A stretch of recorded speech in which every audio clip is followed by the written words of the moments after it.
What's up, everyone? Welcome back to the channel. It's your boy CP here with another episode of the True Mets Talk podcast. Obviously, today we're talking Shohei Ohtani, but before we get into that, make sure you all are rocking with me on X and Instagram as well as YouTube. All my handles are at CPNY Sports. You know where to find me. Make sure you're supporting the podcast. Hit that thumbs up button.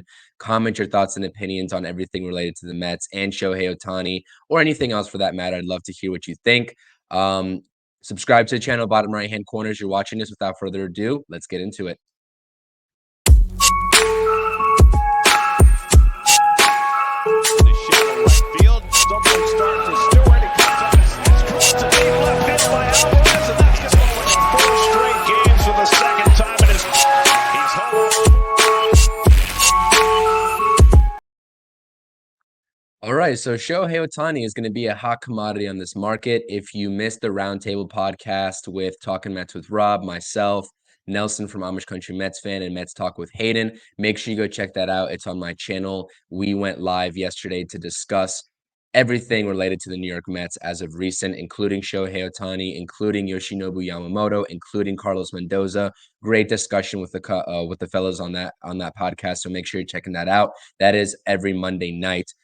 Just another Mets podcast for you all to listen to, here to provide you all great content. But let's talk about Shohei Ohtani, because everyone knows he is going to be the biggest fish in this free agent market pond as of this offseason. And there's a lot of speculation, a lot of rumors going around, and a lot of articles from a lot of different beat reporters. There's so much information to digest.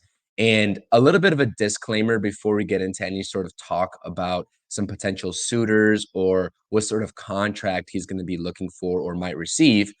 I urge all Mets fans, and even if you're not a Mets fan, you stumble upon this video and your team and you think your team may be in on Shohei Ohtani, I highly encourage you to not listen to most of what these articles are saying, because it's this point of the offseason where it's still a little bit dry. The offseason, the hot stove is just kicking off, and a lot of beat reporters are trying to get clicks on their articles.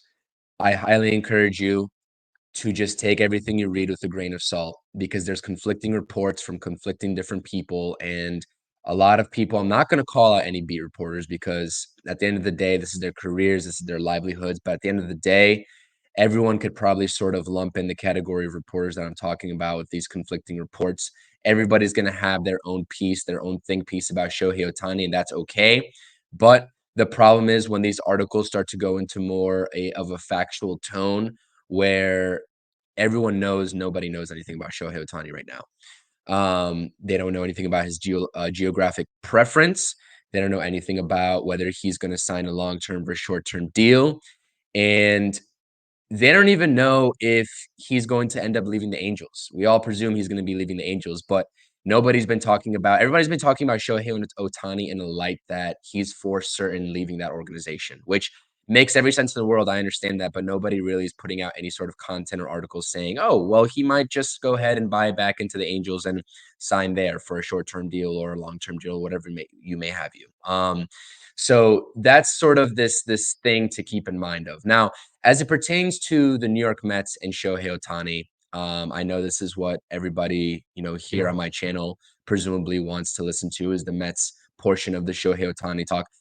I said it on the Roundtable podcast yesterday. I would be more than happy to have Shohei Ohtani. Listen, if you're a baseball fan and you're saying that you don't want Shohei Ohtani on your team, you might be a fool. I had to question your baseball knowledge at that point.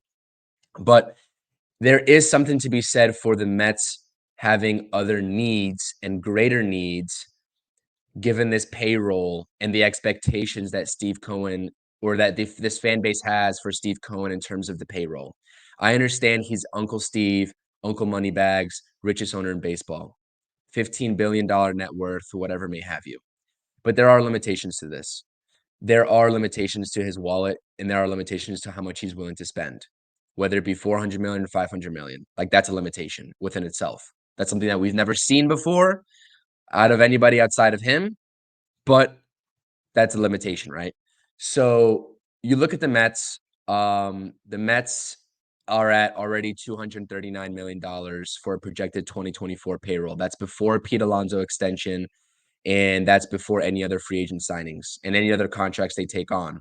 They're still paying $10 million to James McCann. Robinson Cano's off the books. They're still paying 20-something million dollars to Max Scherzer and Justin Verlander. Both, yes, they had $20 million eaten by those respective teams for that $40 million salary, but the Mets are still in for about half of that. So I want to say about 20 million, give or take. Shohei Ohtani is well on his way to $50 million a year, AAV, something that we've never seen before in the MLB. That's never been done before. So I don't know how this really aligns to where the Mets expect to be at payroll-wise. And I know money is not an issue for Steve Cohen. If he wants him, he's going to get him. But my thing is that with how big the rotation needs are right now, you only have Kodai Senga, you only have Jose Quintana. You need a 2, 3, and a 5th starter. Now you can promote somebody from the internal depths of the Mets organization to fill out that 5th and 6th starters, because if you go get Yoshinobu Yamamoto, which I really hope and I am thinking the Mets are going to do as one of their first moves this offseason, you need to fill in the bottom of that rotation internally. You can fill Yoshinobu Yamamoto in at the 2nd spot, or whoever may have you. I'm not going to talk about Yoshinobu like he's some surefire thing for the Mets. Nothing is surefire in professional free agency. Nothing. But the rotation needs really big needs, right? And whether it's a trade, whether it's free agency, the Mets are going to have to deploy assets, whether it's minor league talent or millions of dollars into this rotation. They made the conscious decision to stack up the farm system at the trade deadline, which is a great move, but they let go of 2 pitchers that they had under control for this year in doing so. So by nature of the trade, by nature of the business, a free agent or a trade is going to have to happen, and you're going to have to fill in 3 spots. 3, not 1, not 2, but 3. So, and everybody knows this. This is not something that is groundbreaking news for us Mets fans, for you Mets fans at home that know that this rotation needs help. The left field spot is going to need help. I'm not comfortable with having Jeff McNeil out there every day. So that's another spot that needs help. I talked about Jung-Hoo Lee, maybe a potential Jung-Hoo Lee signing out of the KBO. He's going to get posted this week, I believe, as well, for teams to sign. Another outfield kind of spot there. Great hitter, doesn't give you as much power as Shohei Ohtani or a Juan Soto trade, who we even discussed yesterday on the roundtable as well, if you missed that. So there's options, but this team has holes. Third base is going to be a hole. That's certainly going to be Beatty and Mauricio battling it out before Jet Williams' situation kind of clears up in terms of when he's going to be coming up to the major leagues. So my whole point is in this spiel is that, yes, Shohei Ohtani is a generational type player. Yes, I want him on the New York Mets. Yes, he's going to be pitching in 2025, and he's not going to be able to help the rotation immediately in 2024. Understand that. But if the Mets front office feels like they get put into a box where they can't efficiently fill those other needs on this roster moving forward to opening day in 2024, they're not going to pull the trigger on Shohei Ohtani, because that's a large contract to take on when you have so many other needs right now in this team. And we didn't even mention the bullpen in this video. I mentioned the bullpen in my last True Mets Talk podcast episode, and all the sort of free agents and trades that could happen to fill in this bullpen. That's looking very, very bleak as of right now. I trust in Stearns to get it done, but that's another major hole outside of Edwin Diaz, who's going to be in that bullpen. So there's a lot of variables at play here. But like I said, the likes of Kodai Senga, the rumors surrounding Yoshinobu Yamamoto, could that attract Shohei Ohtani to come over and join the Mets? Maybe, we've heard the reports that Shohei Ohtani wants to make sure that his next priority is joining a competent team. Could the Mets bring in David Stearns and bringing in some structure stability? Could that help lure a Shohei Ohtani in and buy into this franchise? These are all variables that are coming into play. Also, the fact that we don't know if he wants to stay on the West Coast or not. So let's get into some potential suitors for Shohei Ohtani. The 2 West Coast teams up top, I think, are the favorites to sign him. The Dodgers being one, and then I think close behind them is the San Francisco Giants. They both have the capital to sign him on their payroll. The Giants especially, they've been gunning for that big signing. They were going to go in after Aaron Judge. That didn't work out. They're going to go in after Carlos Correa for a mega deal. That didn't work out. Could this be the time that they say enough's enough? We're going to give Shohei Ohtani the blank check. The Dodgers are a little bit of a tier above if you want a more competently run organization. Obviously, if you're Shohei Ohtani. So I think those two are definitely the favorites. You heard the reports out there about the Atlanta Braves and Shohei Ohtani being intrigued by the Atlanta Braves. That's one of the reports that I just don't know and I can't buy into. I jokingly said, imagine if Shohei Ohtani goes to the Braves a couple months ago on the Interstate Mets report with Nelson, Amish Country Mets fan. I didn't mean it. I don't think it's going to come to fruition. I hope I'm not sitting here in a couple of weeks biting my tongue and having to come on here on another episode saying that I was wrong. But with the needs of the Braves roster right now, they need pitching help. Um, they need pitching help straight up. So I don't know, especially with the way that organization spends money, I don't know if it's feasible for them to bring in Shohei Ohtani. Now, I'm going to talk about the short term versus long term, maybe sort of deal that Shohei Ohtani could work out. If Shohei Ohtani and his team wants a short term deal, then by all means, the Braves are certainly going to be in that conversation, as well as probably the Mets, because they love bringing out and getting those short deal done. You saw it with Scherzer, you saw it with Verlander, those 2 to 3 year deals with an opt out somewhere in between. So, and then the last team that I put on here was the Boston Red Sox. I didn't put the Yankees in here. Sorry, Yankee fans, if you're on here, I apologize. It's no disrespect. But with the way that the Yankees are also talking about how they're going about their offseason and Brian Cashman's comments, etc., the Mets and the Yankees are an identical projected payroll so far going into the 2024 season. They're both at $239 million, give or take change. I think the Mets are $600,000 less projected as of right now, but that is neck and neck. I had to do a double take saying they're both at 239 million. That can't be right. So, but that is indeed factual. So I put the Boston Red Sox. Their cap space, their payroll going into 2024 is only projected at $149 million right now. The Boston Red Sox, I mean, I think that they're a sleeper team. I won't put them as sort of as high up as I would put the Mets, Giants, and Dodgers. But the Red Sox could be definitely be a sleeper team for Shohei Ohtani in my mind. That is a sneaky destination for Shohei Ohtani, especially if he doesn't want to come to the likes of New York on the East Coast. You still got the East Coast if he doesn't have any geographic preferences just up in Boston. So, like I said, there's a lot of different ways that Shohei Ohtani can go about this. Nobody knows in terms of these beat reporters what his preference is geographically. Some reports are saying that he prefers to stay in LA, the LA area. Some reports are saying that he doesn't have any geographic restrictions as originally thought. And some reports are saying that he might be open to a short-term deal rather than a long-term deal, given this injury that he just had. So let's talk about that as our last piece here. Would you be willing to give Shohei Ohtani a 2 to 3 year deal? Let's call it a 3 year deal with an opt out after the second year. 2024, he'll be your everyday DH. You know what he's going to give you from the left-handed side of the box as a DH. 2025 on that second year short-term deal, you'll see him both DHing and pitching when he gets back into the groove of pitching after he recovers from his surgery.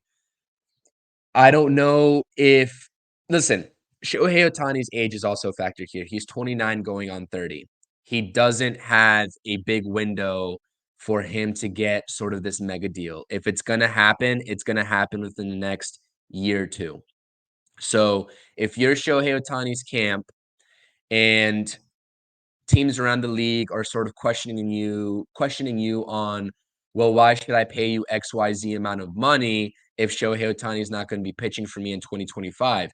You can say, if you're Shohei Ohtani's camp, you can say, okay, we'll take a 2 year deal. We'll show you what he can give you offensively in 2024. We'll show you what he can give you offensively and pitching wise in 2025. And then you give me that 8 year bag until he's 40 years old. Or at that point, we'll make you still go up to 10 years and pay him until he's 42 just because you wanted to wait those 2 extra years. That is certainly an option that he can take. 2 years, $100 million, or 3 years, 150 with an opt out after the second year. A player opt out, obviously, there's not going to be a team opt out. That is certainly viable, certainly doable if you're Shohei Ohtani. And I bet you that camp and Shohei Ohtani himself feels strongly about betting on himself because he is a phenom and his production doesn't seem like it's slowing down at any point. So, or at least at any time soon. So there is something to say for these new reports coming out saying that he could potentially take a short-term deal. Now, this is where the Mets excel. The Mets excel in short-term deals. You still have a long-term deal needed for Pete Alonso. You can go ahead and give Pete Alonso a long-term deal and not buy into Shohei Ohtani for long-term and figure that out as the payroll gets a little bit clearer and money comes off the books in 2025, even more money. So there's a lot of ways the Mets can play this. There's certainly options. Reports out there saying that the Mets aren't tied to Shohei Ohtani. There's no way the Mets get Shohei Ohtani. I'm calling BS on that. There are reports saying that. I forgot who it was. But like I said, Mets fans and any fans out there in general, you're going to see clickbait articles. Take them with a grain of salt. There are actual reporters doing their due diligence. On Shohei Ohtani and they're providing factual information, but nobody really knows any factual information as of right now. That is not concrete. It won't be concrete until he signs. It's going to be a mystery. So this is not me being in denial. Like I said, like if the Mets don't sign Shohei Ohtani, it's not the end of the world. It really isn't. There's a lot of speculation with the Mets and their payroll, and they are, the Steve Cohen's going to go out on Shohei Ohtani. Well, maybe they might do their due diligence. Maybe they might offer him something. Maybe he'll take another offer elsewhere. You still got Juan Soto on the trade market or in 2025 via free agency. You still got Jung-Hoo Lee. You still got Jorge Soler. There's other options to fill that DH spot. And there's a whole plethora of avenues of how you can fill this rotation. So that is my Shohei Ohtani think piece. Just wanted to spill my thoughts on that concretely. Like I said, this has been a True Mets Talk podcast. Thank you for rocking with me. You know where to find me. Find me on X, find me on Instagram, YouTube, all at the same handle as CPNY Sports. Tell your friends, tell your family, subscribe to the channel. We're well on our way to 200 subscribers, trying to get there in a short amount of time. It's been awesome, the amount of feedback and the amount of support that I've received. It's been awesome to work with all the different Mets content creators across this platform. So truly grateful for that. Hit that thumbs up, comment your thoughts and opinions. Hit that subscribe button, bottom right-hand corner as you're watching this. Thank you for watching the True Mets Talk podcast. Until next time, keep an eye out on future episodes. They'll be coming shortly as this hot stove season approaches and nears us. Thank you. Thank you for watching the latest episode of the CP New York Sports Pod. If you enjoyed this content, make sure you hit that thumbs up, comment your thoughts and opinions, and use the lower right-hand button of this video to subscribe to the channel. Thank you.